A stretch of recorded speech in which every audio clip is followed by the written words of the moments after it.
when was the last time a sci-fi movie trailer got so many people excited without telling us much of anything?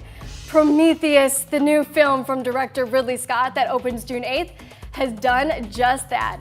It started out as a full-on prequel to Sir Ridley's brilliant 1979 movie, Alien. But somewhere along the way, it morphed into something that Scott says has the DNA of the Alien films, but isn't directly connected. Big things have small beginnings. There wouldn't even be an Alien franchise if another big-budget sci-fi film project hadn't crashed and burned. We're talking about Dune. And we're not talking about the David Lynch version, which we all know had high points and less high points.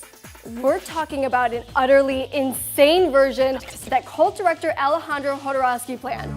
For me, Dune will be the coming of a god, artistical, cinematographical god.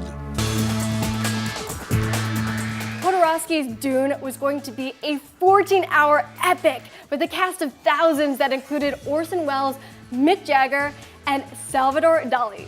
Dali was going to get a salary of $100,000 per minute to play the Emperor and was going to ad-lib all his lines. We're not making this up. Jodorowsky assembled a dream team of special effects and production designers to bring this twisted vision to life. And in a fateful decision, he hired Dan O'Bannon to oversee special effects. He also hired legendary artist Mobius, one of the founders of Heavy Metal magazine, to do the character design and storyboards. Science fiction artist Chris Foss was in charge of vehicle design, like these extremely 70s spice freighters. Oh, and it was Dali who introduced the director to an obscure Swiss artist named H.R. Giger. He was picked to design the Sandworms and Giedi Prime. Remember all these names. Not shockingly, the production was bleeding money and producers eventually pulled the plug. Prometheus, are you seeing this? After Jodorowsky's Dune collapsed, O'Bannon nearly collapsed too, unsure of what to do next. That's when he made a decision that affected all of us. My life was so derailed by that point. I needed a life again. And the only thing I could think to do at that moment was to write a screenplay. So I did Alien. O'Bannon got to work writing the movie, which was originally called Star Beast.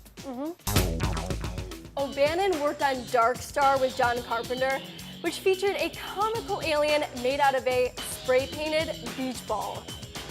Not the face! Not the face! After that movie, O'Bannon said he wanted to make a film with a real alien in it. O'Bannon wanted to direct the movie too, but the studio hired Ridley Scott instead. Ironically, Scott originally wanted to direct a period piece, but became interested in doing a genre film after seeing the box office success of Star Wars.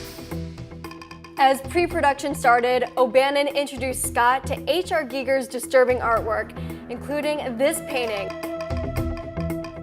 Look familiar? Scott immediately hired Giger to design everything associated with the film's Alien, including the eggs, the chestburster, and of course, the alien. Now, check out this image from the Prometheus trailer. Notice any similarities? O'Bannon also got Scott to bring two other Dune alumni on board, Mobius and Chris Foss. And you can also thank Mobius for the facehugger-friendly glass helmets the crew wore. So we should all be grateful the original Dune film failed. If not, we may have never seen the space jockey, the alien queen, or the beloved chestburster. Oh, God! And that's the story of how the crazy Dune movie that never got made gave us Alien and Prometheus.